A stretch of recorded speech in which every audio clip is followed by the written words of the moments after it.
So in today's video, we're going to discuss herbalism versus allopathy, or herbs versus pharmaceuticals.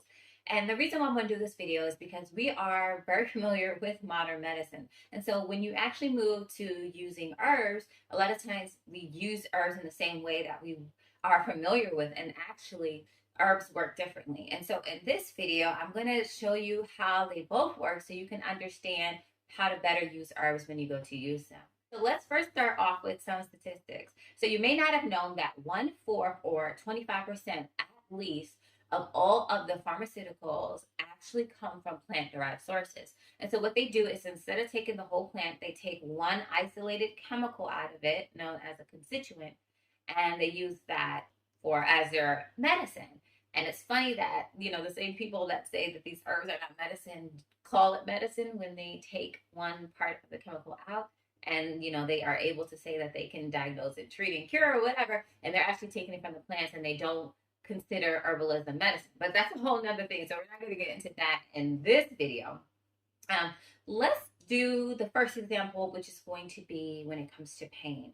So I'm actually going to read a little excerpt out of Herbal Holistic Healing, which if you haven't done it already, go ahead and pre-order it, okay? So in my section on herbs for the nervous system, I do talk a little bit about how the pharmaceuticals work, and then talk about the different herbs and how they work, okay? So we do find that they do work on the nervous system. What you find is things like aspirin, that are analgesic drugs, they actually stop the production of the cells that stimulate the pain receptors.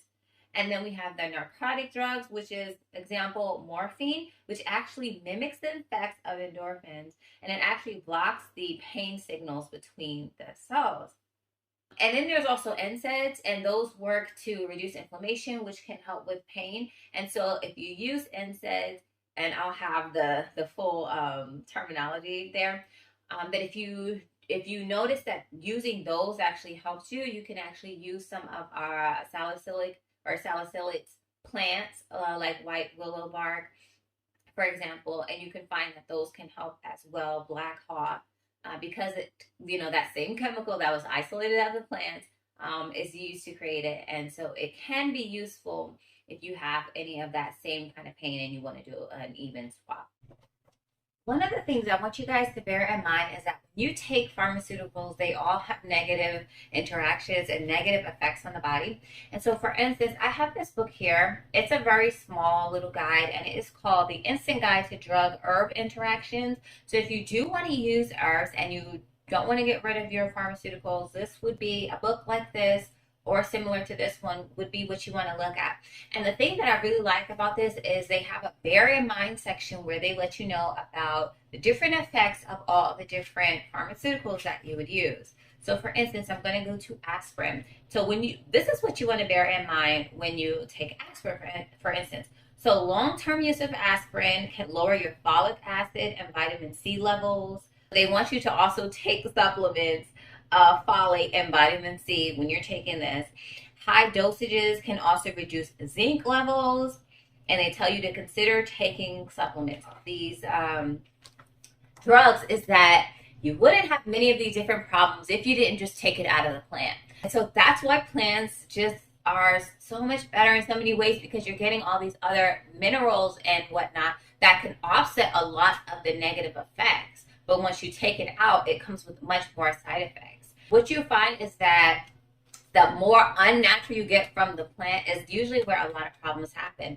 So even when you go to capsules will tend to have, or the powdered herbs will tend to have much more effects than taking like a tea, for instance. And so when you're looking at some of the studies, when they say, oh, caution about some of the herbs, you want to look at what they actually use. A lot of times they use it in dosages that you wouldn't normally take when you're taking a tea or anything else.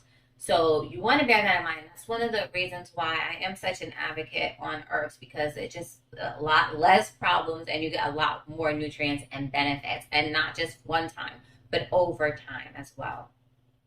All right, so let's see. So we have, codeine here, and this is a narcotic, as we talked about, analgesic, and it tells you the description of it. So it says it's a powerful narcotic pain reliever used by itself or combined with an NSAID, which is a non-steroidal anti-inflammatory drug such as aspirin, or acetaminophen. It's used as a prescription cough suppressant by itself as well. And so it says it can cause drowsiness, impaired vision, and loss of coordination. Alcohol would make it worse, so you don't want to use it with this. Constipation is a common side effect, so you want to eat your fiber-rich foods. This is not as bad as opposed to some of the other things as well. But again, a lot of the other herbs might have bitterness or something in it, so it's going to negate the constipation. And then not only that, it's mentioned that you take this with multiple different drugs that do multiple different things. And so now you have constipation along with aspirin if you're taking it, of the different minerals that you may be deficient in and that you need to take the folate, the vitamin C, etc. And so it just continues to add up the more prescription and drugs that you take. And it's found that most people that take medications do take at least 3 of them. So you have to bear all of this in mind. So what we see with herbs is that we can use things like sedatives. So there are mild sedatives and then there are stronger sedatives. So the mild sedatives are, things like chamomile that actually do work on the nerves and they help to pretty much relax the whole body. The difference, though, is when we're using these different plants, and especially the ones that are nerve tonics, it actually strengthens your nerves over time so that you can actually have a stronger foundation or a system so that it builds up so that you don't have future problems with your nerves. We're not only taking it for one time, but we're taking it for longer effects. And that's what you see from herbs, much longer effects, and really working to support the body and the wellness there. But then we also have some hypnotic plants, and those actually help you to fall asleep. So when you take these herbs in smaller doses and you get the drowsiness, it can give you the sensation that there is less pain. We do also have analgesic. We do also have some herbs that are known as anesthetics. And so things like clove can actually be used to numb. We also have like the toothache plant. I did a video on it. I'll make sure I go ahead and link it. That actually numbs the mouth as well. And so there are different categories of herbs. We also can use them on the outside of the body and in similar manners. You'll see like cold packs and hot packs when you want to use, some of the over the counter or some of the things that you can just, pick up in the local pharmacy area.